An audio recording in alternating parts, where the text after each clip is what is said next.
दोस्तों जय श्री कृष्ण। अग्नि पुराण अध्याय 91 से 95। अध्याय 91 भगवान की आराधना के लिए विभिन्न प्रकार के मंत्र। प्रभु ने कहा, भगवान शिव, भगवान विष्णु और अन्य देवताओं जैसे भास्कर, सूर्य का अभिषेक करके शंख, भीरी, एक प्रकार का ढोल बजाना चाहिए और गाय से प्राप्त 5 चीजों से मूर्तियों को स्नान कराना चाहिए। जो मनुष्य इस प्रकार देवताओं का पूजन करता है वह स्वर्ग जाता है और अपने पितरों को ऊपर उठाता है। लाखों वर्षों में उसने जो पाप किए हैं वे देवताओं को घी से अभिषेक करने से अग्नि में भस्म हो जाते हैं। जो मनुष्य देवताओं को घी आदि से आधाक 2 मन स्नान कराता है वह देवलोक जाता है। चंदन लगाकर गंध आदि से भगवान की पूजा करनी चाहिए। स्तोत्रों द्वारा स्तुति किए गए देवता थोड़े से प्रयास से ही भूत और भविष्य की घटनाओं को जानने की क्षमता, मंत्र में प्रवीणता, भोग और मोक्ष प्रदान करते हैं। मंत्रों के मुख्य अक्षर लेने पर यदि वे 2 से विभाज्य हों तो जानना चाहिए कि वे शुभ हैं या अशुभ। यदि विभाज्य हों तो 3 से वे जीव, मूल और धातु, और यदि विभाज्य हों तो 4 से वे 4 वर्ण, ब्राह्मण आदि, विभाज्य हों तो 5 से वे 5 तत्व, पृथ्वी आदि आदि। इसी प्रकार मंत्रों के उच्चारण आदि के लिए भी जानना चाहिए कि वे शुभ हैं या अशुभ। यदि 3 अक्षरों के समूह वाले मंत्र में प, म और क अक्षर हों और म अक्षर बीच में आ जाए तो वह अशुभ होता है। बीच में इंद्र और राजा का होना शुभ होता है। सूर्य, गणपति, शिव, दुर्गा, शैव देवी, श्री विष्णु की पत्नी और विष्णु के मंत्र कमल पर लिखने चाहिए। उस पर गोमूत्र अक्षर लिखने का एक विशेष तरीका के रूप में 3 अक्षर वाले मंत्र से लेकर 4 अक्षर वाले मंत्रों को एक पवित्र लेखनी से लिखना चाहिए। इसी प्रकार 64 अक्षरों वाले मंत्रों का शुभाशुभ आदि ज्ञान पासे के विषम स्थान पर पढ़ने या उसके स्पर्श से होना चाहिए। ध्वज आदि को दर्शाने वाले 3 अक्षरों वाले एक मंत्र से लेकर 8 3 अक्षरों वाले मंत्र तक सम अक्षर अशुभ होते हैं और विषम अक्षर शुभ होते हैं। त्रिपुरा नामक मंत्र का अक्षर से बना है जिसे आ, ई आदि से बढ़ाया गया है तथा उसके पहले 16 अक्षर हैं तथा उनके स्वर भी हैं। जिन मंत्रों का मुख्य भाग अक्षर क्री है उसके पहले प्रणव ओम है और अंत में नमस्कार है। वे पूजा में प्रयुक्त होने वाले मंत्रों की संख्या 20,160 है। आखिरी मंत्र सरस्वती विद्या की देवी चंडिका, गौरी और दुर्गा शिव की पत्नी के विभिन्न रूप के लिए हैं। इसी प्रकार श्री श्री देवी लक्ष्मी के लिए मंत्र हैं। फिर क्षौ क्रौन सूर्य के लिए मंत्र हैं और भगवान शिव के लिए मंत्र हैं। गम भगवान गणेश के लिए मंत्र हैं और भगवान हरि विष्णु के लिए मंत्र हैं। अभिषेक के पश्चात गुरु को चाहिए कि वह क आदि अक्षरों तथा 16 स्वरों का 150 बार उच्चारण करे। स्वरों सहित प्रारंभ में 3 क तथा क से अंत होने पर सभी मंत्र बनते हैं। मनन के पश्चात गुरु को शिष्यों को दीक्षा देनी चाहिए। अध्याय 92 भगवान शिव की प्रतिमा की स्थापना की विधि। प्रभु ने कहा, हे गु भगवान शिव और पार्वती के पुत्र का एक नाम। मैं शिवजी के प्रतीक लिंग और स्त्री शक्ति के प्रतीक आसन की स्थापना का संक्षेप में वर्णन करूंगा। उनका मिलन शिवजी के मंत्रों के उच्चारण से होता है। स्थापना के 5 भेद हैं। मैं तुम्हें उनके लक्षण बताऊंगा। जहाँ ब्रह्मशिला का संयोग है वह स्थापना उस नाम के योग्य है। स्थापना स्थिर करना वह उचित तरीका है जिसमें लिंग को आसन पर रखा जाता है। जिस स्थापना में लिंग को एक दरार के साथ आसन पर रखा जाता है उसे स्थित स्थापन, पहले से मौजूद आसन पर स्थापना कहते हैं। इसे उत्थापन, पुनर्स्थापना कहते हैं जिसमें पुराने लिंग को हटाया जाता है। इसे स्थापना कहते हैं जिसमें नया लिंग स्थापित किया जाता है और बुद्धिमान पुरुषों द्वारा प्राण प्रतिष्ठा की जाती है। भगवान विष्णु आदि की प्रतिमाओं की स्थापना दो प्रकार की होती है। इन सभी मामलों में भगवान शिव को आत्मा ऊर्जा बनाना चाहिए। उपरोक्त मतभेदों के आधार पर मंदिरों के मामले में भी 5 विभाजन हैं। संबंधित मंदिर की आवश्यकताओं के अनुसार भूमि की जांच की जानी चाहिए। पृथ्वी घी के समान गंध वाली श्वेत वर्ण वाली, रक्त के समान गंध वाली रक्तवर्ण वाली, मधुर गंध वाली पीतवर्ण वाली तथा मदिरा के समान गंध वाली काली वर्ण वाली है, जो क्रमशः ब्राह्मण आदि कहलाती है। इनमें से पहले वाले बाद वाले से अधिक प्रशंसनीय हैं। इस प्रकार की भूमि को यदि 1 हाथ तक खोदकर फिर से भर दिया जाए तो वह गड्ढे से अधिक हो जाएगी। जो भूमि जल से भीगी हुई हो, वह भी उत्तम कहलाती है। जो भूमि अस्थि, कोयला आदि से अशुद्ध हो, उसे भी गुरु को भली भांति शुद्ध करना चाहिए। जिस भूमि पर नगर, गांव, किला, मकान या मंदिर बनाना हो, उसे बार बार खोदकर, पशुशाला बनाकर या हल चलाकर शुद्ध करना चाहिए। यज्ञशाला की पूजा करनी चाहिए तथा मंत्रों द्वारा यज्ञ की तृप्ति के लिए अनुष्ठान भी करना चाहिए। अनुष्ठान समाप्त होने पर गुरु को चाहिए कि वह विधिपूर्वक अघोरास्त्र मंत्र द्वारा 1000 आहुतियां दे। भूमि को समतल करके, लीपकर गुरु को उसे शुद्ध करना चाहिए। भूमि के चारों ओर स्वर्ण, दही और अक्षत से रेखा खींचनी चाहिए। मध्य से ईशान कोण में भरे हुए घड़े में भगवान शिव की पूजा करनी चाहिए। इष्टदेव की पूजा करने के बाद उस जल को कुदाल आदि पर छिड़कना चाहिए। राक्षसों के समूहों को विधिपूर्वक हवि देकर उन्हें अलग अलग दिशाओं में बिखेर देना चाहिए। भूमि पर जल छिड़ककर कुदाल आदि को धोकर उनकी पूजा करनी चाहिए। जल से भरा घड़ा ब्राह्मण के कंधे पर रखकर, वस्त्र से ढककर, वाद्यों की ध्वनि के साथ, दक्षिण पूर्व कोने में रखकर शुभ मुहूर्त में पूजा करनी चाहिए। कुदाल से भूमि खोदकर उसे पवित्र करना चाहिए तथा शहद छिड़कना चाहिए। खोदी गई मिट्टी को दक्षिण पश्चिम कोने में जमा करना चाहिए तथा घड़े का पानी गड्ढे में डालना चाहिए। भवन की पूर्वी सीमा को इच्छानुसार आगे बढ़ाना चाहिए। फिर कुछ देर वहीं खड़े रहकर गुरु को चाहिए कि वह चारों ओर खुदाई करवाए और जब तक भूमि का उत्तर पूर्वी कोना न पहुंच जाए, तब तक उस पर जल छिड़कता रहे। इसे घड़े की परिक्रमा करके अर्घ्यदान, जल का अर्पण कहा जाता है। इस प्रकार भूमि पर अधिकार कर लेना चाहिए। तत्पश्चात यदि भूमि कुंवारी हो तो उसे खोदवाए देना चाहिए, जब तक कि पत्थर या जल न मिल जाए, ताकि बाह्य पदार्थ के कारण होने वाले अनिष्टों का निवारण हो सके। बाह्य पदार्थ को विधिपूर्वक खोदकर निकालना चाहिए। यदि बाह्य पदार्थ किसी मनुष्य से संबंधित है, तो प्रश्न के लिए अ, क, च, त, प, य, श और ह अक्षर लिखकर तथा पासा फेंककर बाह्य पदार्थ की उपस्थिति जानी जा सकती है। यदि ये दक्षिण पूर्व कोने में ध्वजदंड आदि पर गिरता है, तो यह बाह्य पदार्थ की उपस्थिति को इंगित करता है। उस पदार्थ का अस्तित्व प्रश्नकर्ता के शरीर में देखे गए परिवर्तनों से या विभिन्न दिशाओं में जानवरों के रोने से या जमीन में उनके प्रवेश और गति से जाना जा सकता है। वैकल्पिक रूप से बाहरी पदार्थ की उपस्थिति को वर्णमाला के अक्षरों को एक तख्ती या जमीन पर लिखकर, उन्हें 8 समूहों में विभाजित करके और पूर्व से उत्तर पूर्व दिशाओं में समूह अक्षरों के की उपस्थिति से जाना जा सकता है। यदि अ समूह का अक्षर मिलता है, तो पूर्वी भाग में लोहे के टुकड़े की उपस्थिति घोषित करनी चाहिए।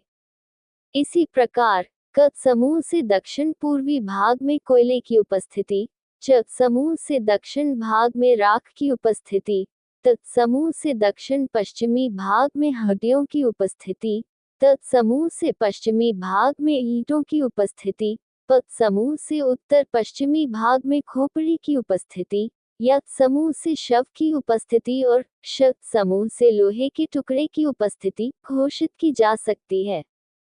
इसी प्रकार ह समूह से चांदी की उपस्थिति और समूह से हानि पहुंचाने वाली वस्तु की उपस्थिति ज्ञात हो सकती है। इन बाह्य पदार्थों को हटाने के पश्चात 8 इंच मिट्टी लेकर तथा आत्मा के मंत्र से जल छिड़कने के पश्चात गड्ढे का 3/4 भाग जल और मिट्टी से भर देना चाहिए तथा उसे डंडे से तोड़ देना चाहिए। भूमि को समतल करने के पश्चात गुरु को हाथ में सामान्य अर्घ्य लेकर यज्ञशाला में जाना चाहिए। प्रवेश द्वार के दोनों संरक्षक देवताओं की पूजा करने के पश्चात गुरु को पश्चिमी द्वार से मंदिर में प्रवेश करना चाहिए। तत्पश्चात गुरु को अपने आप को तथा यज्ञ कुंड को शुद्ध करना चाहिए। यज्ञ कुंड सहित यज्ञ कुंड को वहां रखना चाहिए। शिवजी तथा जगत के रक्षक देवताओं का पूजन, अग्नि की उत्पत्ति, उसकी पूजा तथा अन्य सभी कार्य पहले की भांति करने चाहिए। गुरु को यजमान, जिसके कहने पर यज्ञ संपन्न होता है, के साथ पत्थरों के स्नान कुंड में जाना चाहिए। लिंग के लिए मंदिर के पत्थर के स्लैब को पाद या धर्म आदि के नाम से जाना जाता है। यदि वे चौकोर आकार के 8 इंच ऊंचे और 1 हाथ चौड़े हों तो वे प्रशंसनीय हैं। ईंटों से बने स्लैब पत्थरों से बने स्लैब के आधे आकार के होने चाहिए। यदि मंदिर पत्थरों से बना है तो प्रतिमाएं पत्थरों से बनी होनी चाहिए और यदि ईंटों से बना है तो प्रतिमाएं ईंटों से बनी होनी चाहिए। इन मूर्तियों को 9 मुखों और कमल के फूलों से चिन्हित किया जाना चाहिए, जिन्हें नंदा, भद्रा, जया, रिक्ता और 5वां पूर्णा कहा जाता है। पद्म, महापद्म, शंख, मकर और समुद्र ये 5 निधियां हैं। इनके अधिष्ठाता देवताओं को घड़ों में स्थापित करना चाहिए। पत्थरों के नाम हैं नंदा, भद्रा, जया, पूर्णा, अजिता, अपराजिता, विजया, मंगला और धारणी, नौमी। सुभद्रा, विभद्रा, सुनंदा, पुष्पनंदका, जया, विजया, कुंभ, पूर्णा और उत्तरा ये 9 धन घड़े हैं। इनको कुंडल देकर गुरु धीरे धीरे पीटकर उन पर शस्त्र का मंत्र लिखें। सभी शिलाओं को कवच मंत्र से ढक देना चाहिए। उन्हें मिट्टी, गोबर और गोमूत्र मिश्रित सुगंधित जल से स्नान कराना चाहिए और शस्त्र मंत्र हुंफट से समाप्त होना चाहिए। फिर उन्हें गाय से प्राप्त 5 चीजों से और निर्धारित 5 मीठी चीजों दूध, चीनी, घी, दही और शहद से स्नान कराना चाहिए। फिर उन्हें सुगंधित जल में डुबोकर उनके नाम का मंत्र बोलते हुए स्नान कराना चाहिए। फिर उन्हें फल, रत्न, स्वर्ण और गाय के सींग युक्त जल से स्नान कराना चाहिए। चंदन लगाकर शिलाओं को वस्त्र से लपेटना चाहिए। सुवर्ण का आसन देकर परिक्रमा करते हुए यज्ञशाला में ले जाकर हृदय से उन्हें शय्या या कुशा के बिछौने पर लिटाना चाहिए। पूजन करके बुद्धि से लेकर पृथ्वी तक के तत्वों को उसमें स्थापित करना चाहिए।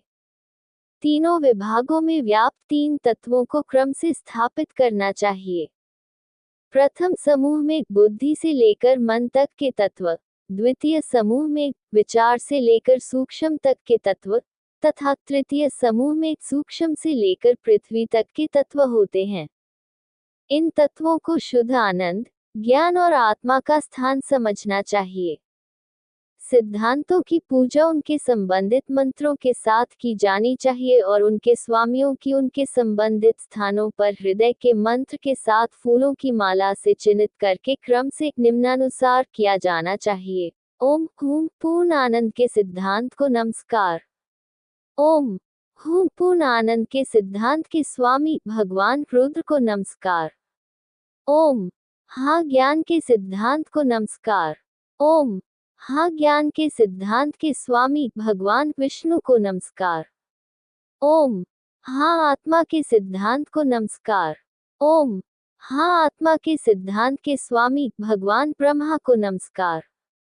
पृथ्वी, अग्नि, यज्ञकर्ता, सूर्य, जल, वायु, चंद्रमा और आकाश इन 8 रूपों में से प्रत्येक तत्व को प्रत्येक शिला में उनके अधिष्ठाता देवताओं शर्व, पशुपति, उग्र, रुद्र, भव, महेश्वर, महादेव और भीम के साथ क्रमशः स्थापित किया जाना चाहिए। ओम पृथ्वी की छवि को नमस्कार। ओम पृथ्वी के अधिष्ठाता देवता को नमस्कार। संरक्षक देवताओं को उचित रूप से स्थापित करने के लिए मंत्र हैं।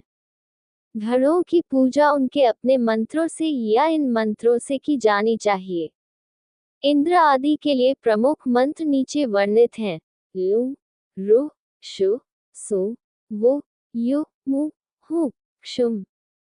9 प्रतिमाओं के मामले में स्थापना की विधि बताई जा चुकी है। 5 प्रतिमाओं के मामले में स्थापना की विधि अब बताई जा रही है। प्रतिमाओं की पृथ्वी आदि सृष्टि के 5 तत्वों में से प्रत्येक को स्लैब में स्थापित करना चाहिए। इनमें भी पहले की तरह ब्रह्मा, विष्णु, रुद्र, ईश्वर और सदाशिव इन 5 देवताओं की पूजा करनी चाहिए। ओम पृथ्वी की प्रतिमा को नमस्कार है।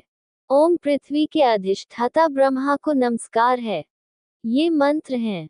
5 घड़ों की उनके अपने नाम से पूजा करके स्थान निर्धारण की विधि विधिपूर्वक करनी चाहिए, जिसमें मुख्य प्रतिमा को प्राकार मंत्र के साथ साथ शुभ दर्भ और तिल के साथ स्थापित करना चाहिए। यज्ञ कुंड में सहायक चारिका शक्ति को स्थापित करके उसकी पूजा करके तत्वों के अधिष्ठाता देवताओं, प्रतिमाओं तथा प्रतिमाओं के अधिष्ठाता देवताओं को घी आदि से प्रसन्न करना चाहिए। तत्पश्चात ब्रह्मा के अंश की शुद्धि के लिए अंतिम आहुति तक 100 आहुति देकर प्रत्येक तत्व को कुशाओं से स्पर्श करके तथा उनकी पूजा करके पाटों पर तृप्ति के जल का छिड़काव करना चाहिए। तत्वों के समागम और उपस्थिति का आह्वान करने के पश्चात शुद्धि करके पुनः उन्हें शिलाओं में स्थापित करना चाहिए। उसी प्रकार तीनों समूहों के लिए भी ये अनुष्ठान करने चाहिए। ओम और इनसे आत्मा और ज्ञान के तत्वों को नमस्कार है। इस मंत्र का उच्चारण करते हुए गुरु को ब्रह्मा आदि तीनों भागों को कुशा आदि के आधार से स्पर्श कराना चाहिए। मूल तत्वों का मिलन लघु और दीर्घ मंत्रों के प्रयोगों द्वारा करना चाहिए। ओम, हम, उ, ज्ञान और परमानंद के तत्व को नमस्कार है। घड़े में घड़ा भर कर जिसमें रत्न डाले गए हों तथा जिस पर गाय से प्राप्त 5 वस्तुएं छिड़की गई हों, उन सभी को अपने अपने मंत्रों से जगत के पालक देवताओं के द्वारा पूजन करके आहुति देनी चाहिए। तत्पश्चात सभी पाटों के अधिष्ठाता देवताओं का ज्ञान स्वरूप स्नान किए हुए सुवर्णवर्णी तथा ज्ञान रूप वस्त्र पहने हुए ध्यान करना चाहिए। यज्ञ स्थल की शुद्धि तथा दोष आदि के निवारण के लिए शस्त्र और मस्तक के मंत्र से 100 आहुति देनी चाहिए। अध्याय 93 भूमि के अधिष्ठाता देवता वास्तु पूजा की पूजा करने की विधि।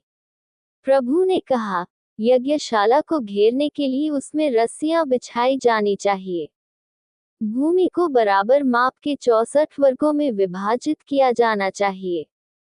4 कोनों में से प्रत्येक पर 2 बांस के खंभे लगाए जाने चाहिए। 8 कोणीय बिंदुओं पर तार डाले जाने चाहिए। उन्हें 2 चौकों और 6 चौकों को घेरना चाहिए। जमीन के इष्टदेव की पूजा उसी में की जानी चाहिए।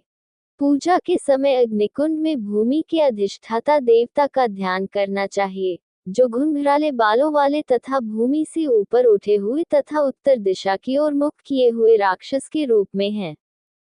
देवता के घुटने के जोड़ और जांघ उत्तर पश्चिम और दक्षिण पूर्व दिशा में, दोनों पैरों के तलवे दक्षिण में, सिर उत्तर में और दोनों मुड़ी हुई हथेलियां हृदय में रखी हुई माननी चाहिए।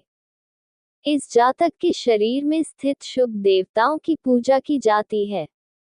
8 कोण बिंदुओं के 8 अर्ध कक्षों में स्थित 8 कोण बिंदुओं के अधिष्ठाता देवताओं की भी पूजा करनी चाहिए।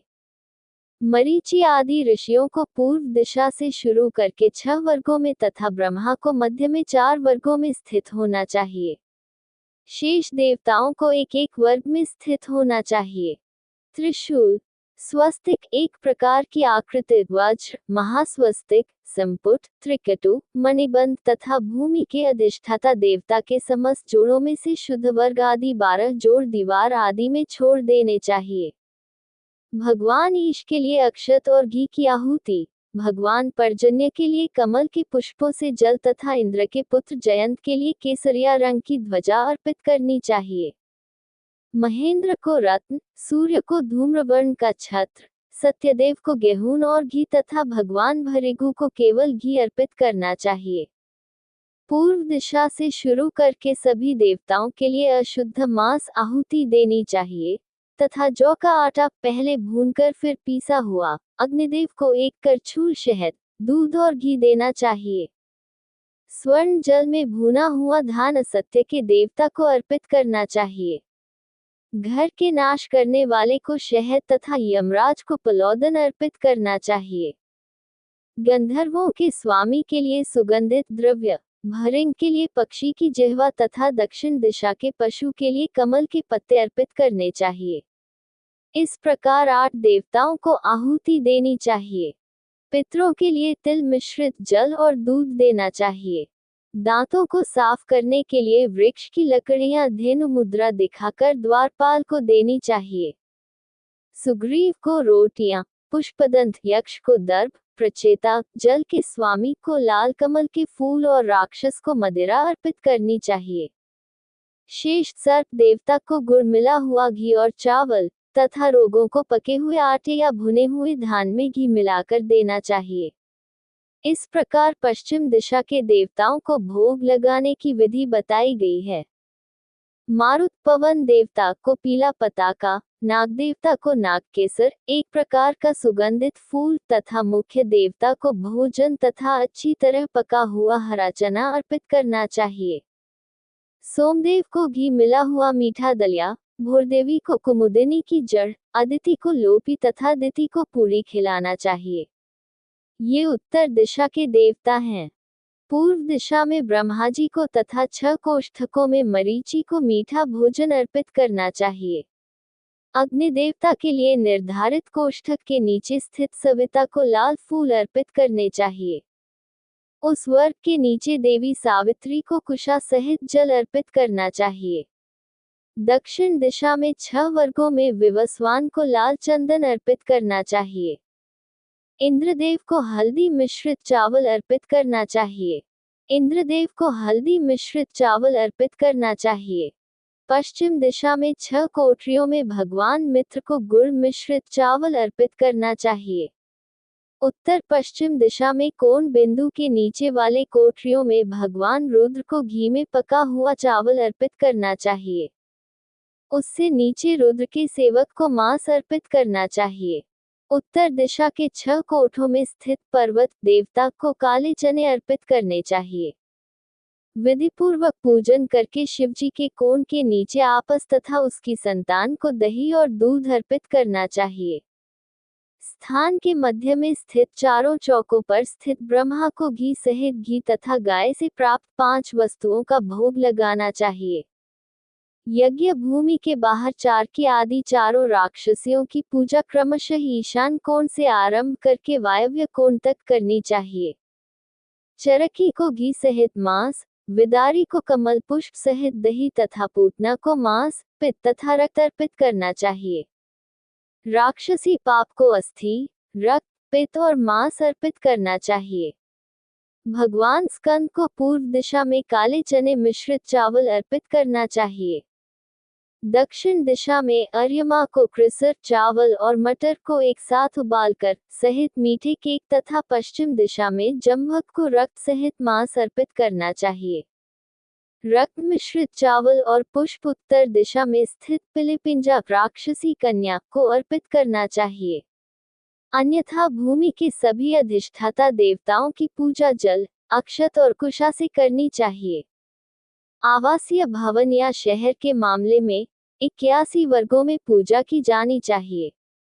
रेखाएं आरेख के मुख्य बिंदुओं पर खींची गई 3 वर्गों की चौड़ाई पर होनी चाहिए और अन्य कोणीय बिंदुओं पर 6 वर्गों की चौड़ाई होनी चाहिए। उस चित्र में ईश आदि देवताओं को 1-1 कोष्ठ, सर्प आदि को 2-2 कोष्ठ, मरीचि आदि को 6-6 कोष्ठ तथा ब्रह्मा को 9 कोष्ठ में रहना चाहिए। उपरोक्त आरेख में शहर, गांव या बस्ती के मामले में 100 वर्ग शामिल हो सकते हैं। 2 बांस के खंभे हमेशा अजेय और अप्रतिरोध्य माने जाते हैं। यदि अनुष्ठान दैवीय भवन की तरह किया जाए तो 100 वर्गों में देवताओं का स्थान सराहनीय है। ग्रह और देवता जैसे स्कंद उस आरेख में 6 वर्गों में स्थित हैं। राक्षसी, चरखी और अन्य को 5 वर्गों में रखा जाना चाहिए। रेखाएं और बांस पहले बताए गए अनुसार जगह घेरने चाहिए।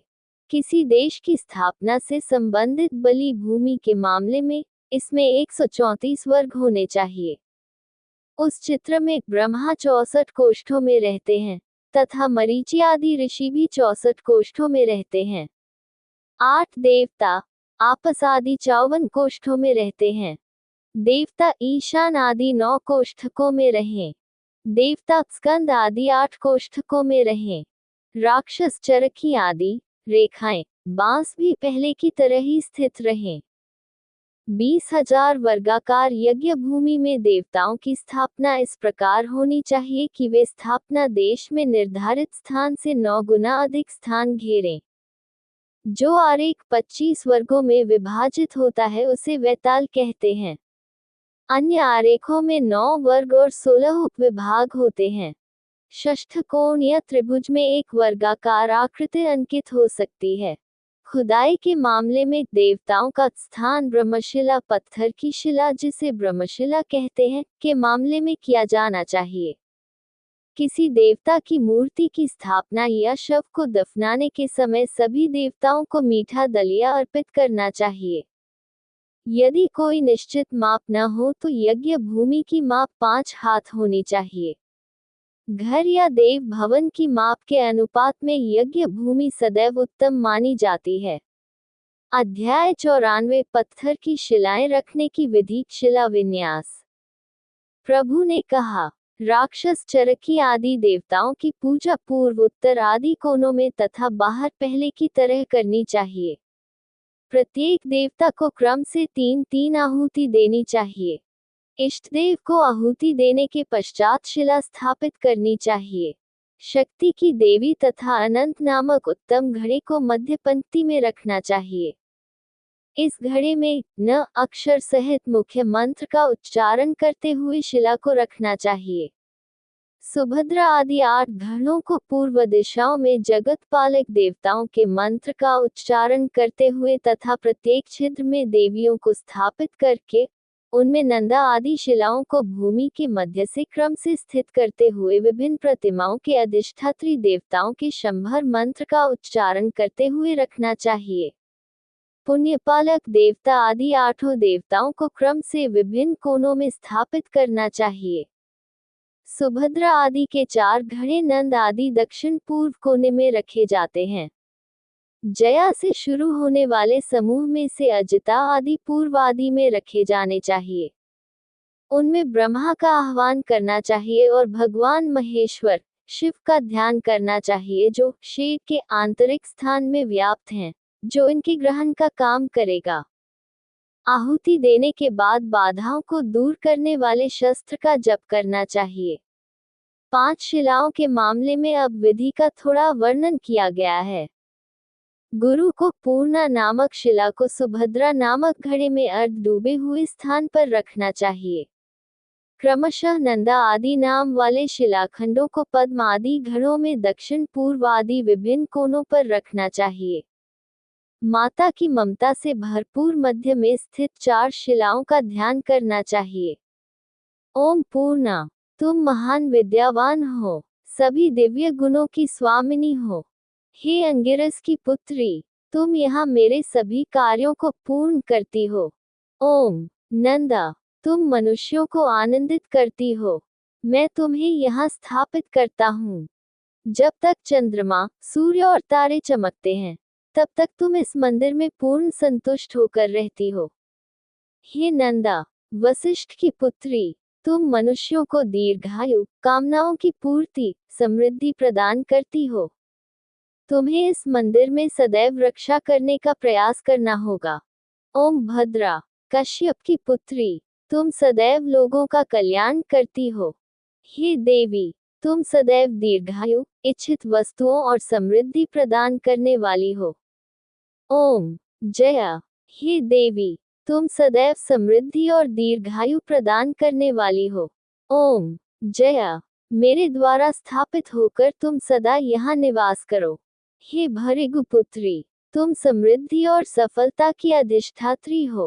ओम। रिक्ता, अत्यधिक दोषों का नाश करने वाली। हे मंगलमय, सिद्धि और मोक्ष प्रदान करने वाली, तुम विश्वरूप और समस्त जगत के आधार स्वरूप हो, तुम सदैव यहाँ निवास करो।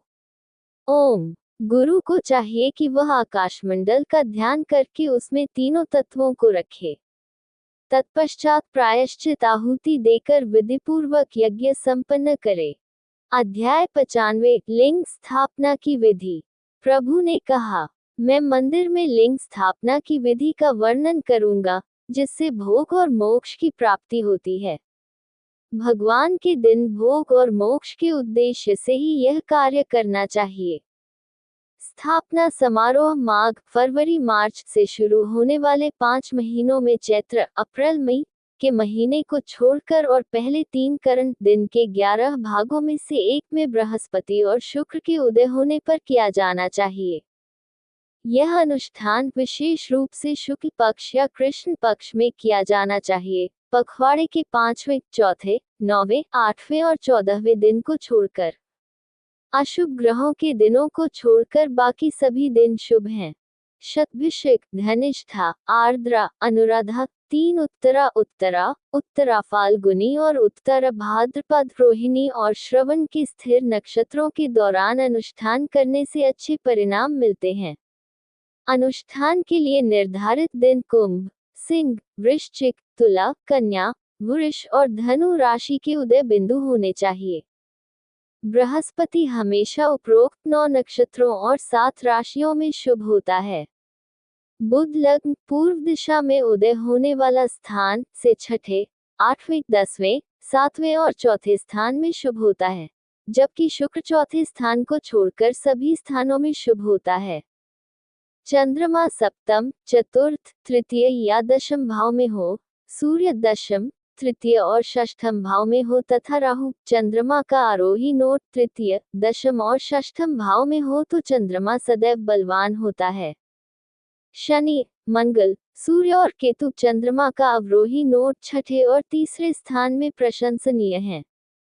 11वें स्थान में अच्छे और बुरे दोनों ग्रह क्रूर हैं।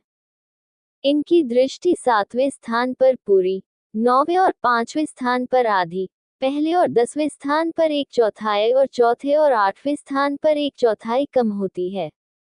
2 नक्षत्र मीन और मेष की अवधि 3 और 3/4 नाड़ियों की होती है। 2.5 नाड़ियां 1 घंटे के बराबर होती हैं।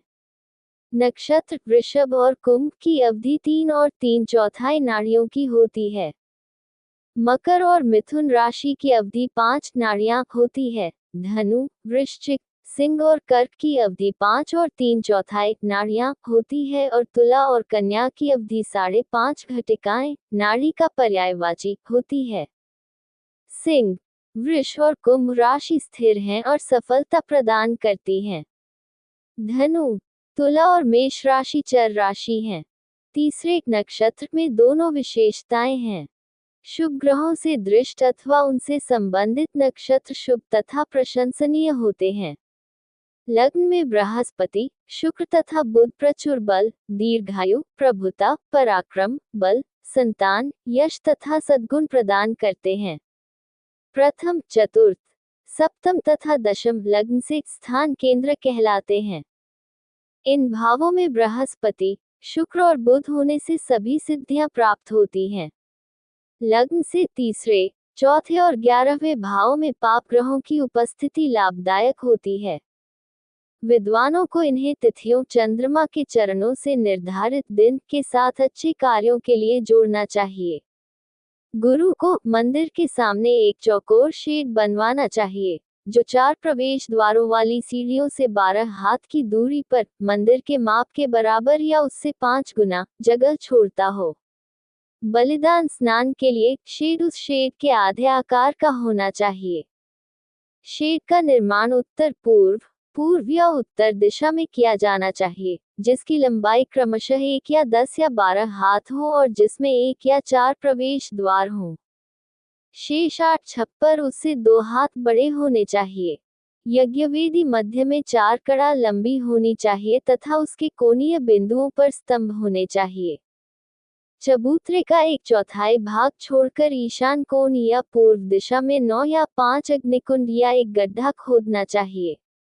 एक गड्ढा खोदना केवल गुरु की पूजा के लिए ही किया जाता है।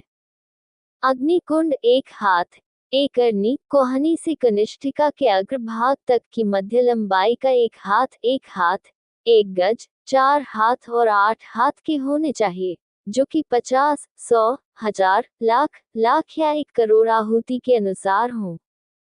कुंड आग्नेय कोण में स्त्री जनेंद्रिय के आकार का, दक्षिण में अर्धचंद्र के आकार का, दक्षिण पश्चिम में त्रिभुज के आकार का, उत्तर पश्चिम में षटकोण के आकार का, उत्तर में कमल के आकार का, उत्तर पूर्व में अष्टकोण के आकार का होना चाहिए। ऊपर की ओर किनारा सहित तिरछे कोण पर बनाया गया कुंड शुभ होता है। उसके चारों ओर क्रमशः 4, 3 और 2 अंगुल चौड़ाई की 3 सीमाएं होनी चाहिए। वैकल्पिक रूप से 6 अंगुल चौड़ाई की एक ही किनार होनी चाहिए अथवा किनारियां बलि के गड्ढे के आकार की होनी चाहिए। छेद उससे ऊपर होना चाहिए। इसका आकार पवित्र अंजीर के पेड़ के पत्ते जैसा होना चाहिए। छेद 1 अंगुल ऊंचा और 8 अंगुल चौड़ा होना चाहिए। इसकी लंबाई गड्ढे की लंबाई की आधी होनी चाहिए और गर्दन के बराबर होनी चाहिए। पूर्व, दक्षिण पूर्व और दक्षिण की ओर अग्निकुंडों के द्वार उत्तर की ओर होने चाहिए। अन्य दिशाओं में अग्निकुंड पूर्व की ओर होना चाहिए, यदि अग्निकुंड स्थित हैं, जबकि अन्य दिशाओं में स्थित अग्निकुंडों का निकास उत्तर पूर्व की ओर होना चाहिए। अग्निकुंडों में से 24वां भाग अंगुल चौड़ाई कहलाता है। पूर्व दिशा आदि में यज्ञशाला के 4 प्रवेश द्वार प्लक्ष, उदुम्बर, अश्वत्थ और वट वृक्षों से बनाए जाने चाहिए, जो शांति, समृद्धि, शक्ति और स्वास्थ्य के प्रतीक हैं। शेड 18 हाथ लंबे, 1 हाथ ऊंचे और आधे हाथ चौड़े होने चाहिए और उन्हें आम के पत्तों से सजाया जाना चाहिए। बैनर का रंग इंद्रधनुष के समान होना चाहिए, या लाल, काला, पीला, या चंद्रमा के रंग का होना चाहिए, या सफेद, सुनहरा या क्रिस्टल के समान होना चाहिए। पूर्व दिशा में कमलवत ब्रह्मा को समर्पित ध्वज लाल होना चाहिए तथा दक्षिण पश्चिम दिशा में अनंत नागों के स्वामी को समर्पित ध्वज नीला होना चाहिए। ध्वज 5 हाथ लंबे तथा आधे हाथ चौड़े होने चाहिए। छड़ें 5 हाथ की ध्वजा के बराबर होनी चाहिए, अर्थात 1 हाथ के लिए 1 हाथ। वैकुंठ विष्णु की मूर्ति के लिए चींटी के टीले, हाथी के दांत के सिरे, बैल के सींग, कमल के गुच्छे, सुअर और गायों के चरागाह तथा सड़कों के चौराहे से 12 प्रकार की मिट्टी लेनी चाहिए और पिनाकिन शिव की मूर्ति के लिए 8 प्रकार की मिट्टी लेनी चाहिए। न्यग्रोध, उदुम्बर, अश्वत्थ, कूट और जम्बू की छालों का काढ़ा तथा 8 पलाश फूलों का सत्व पीना चाहिए। पवित्र कुंडों का जल, सुगंधित जल तथा वनस्पतियों से मिश्रित जल लेना चाहिए। शुभ पुष्पों तथा फलों के नाम मैं बाद में बताऊंगा। 5 प्रकार के रत्न, गाय के सींग तथा गाय से प्राप्त 5 वस्तुओं से मिश्रित जल से स्नान करना चाहिए। जिस कपड़े में लेप लगाया गया हो, उसे मलने के लिए लेना चाहिए। स्नान के लिए 1000 छिद्रों वाला घड़ा तथा सजावट के लिए पीला रंग प्रयोग करना चाहिए। सैकड़ों वनस्पतियों की जड़ें चाहिए। इनमें विजया, लक्ष्मणा, बला, गुडुचि, अतिबला, पाठा, सहदेवा, शतवारी, रिद्धि, सुवर्चला और वृद्धि की जड़ें स्नान के लिए अलग अलग बताई गई हैं। रक्षा के लिए तिल और दर्प सहित जल का निरंतर अर्घ्य देना या केवल भस्म से स्नान करना ही उचित है। बुद्धिमान व्यक्ति को जौ, गेहूं, बिल्व फल के चूर्ण को कपूर के साथ मिलाकर लेप बनाना चाहिए। घड़ा और गंडा पानी डालने के लिए एक पतली नली जैसा छोटा बर्तन भी तैयार करना चाहिए। अपने उद्देश्य और साधन के अनुसार 2 गद्दे, तकिया और कपड़ा सहित पलंग तैयार रखना चाहिए। घी और शहद से भरा हुआ बर्तन और सोने का कुंडल तैयार रखना चाहिए। यज्ञ का छोटा घड़ा, शिवजी का घड़ा तथा दिशाओं के रक्षक देवताओं के लिए घड़े तैयार रखने चाहिए। प्रत्येक यज्ञ कुंड के लिए एक घड़ा नींद लाने तथा शांति के लिए अलग रखना चाहिए। द्वार पर उपस्थित देवताओं के लिए घड़े, पुण्य के देवता, प्रशांत देवता, वास्तु, भूमि के अधिष्ठाता देवता, लक्ष्मी, विष्णु की पत्नी, गणेश, शिव पार्वती के पुत्र तथा अन्य देवताओं के लिए घड़े, वस्त्र, माला, सोना आदि रखकर उन्हें अन्न के ढेर पर रखकर सुगंधित जल से भर देना चाहिए। उन्हें चावल, फल आदि से भरे हुए पात्रों में रखकर कोमल पत्तों से सजाकर वस्त्र से ढक देना चाहिए। सफेद सरसों और भुना हुआ धान छिड़कने के लिए लाना चाहिए। पहले की तरह ज्ञानरूपी तलवार तैयार रखनी चाहिए।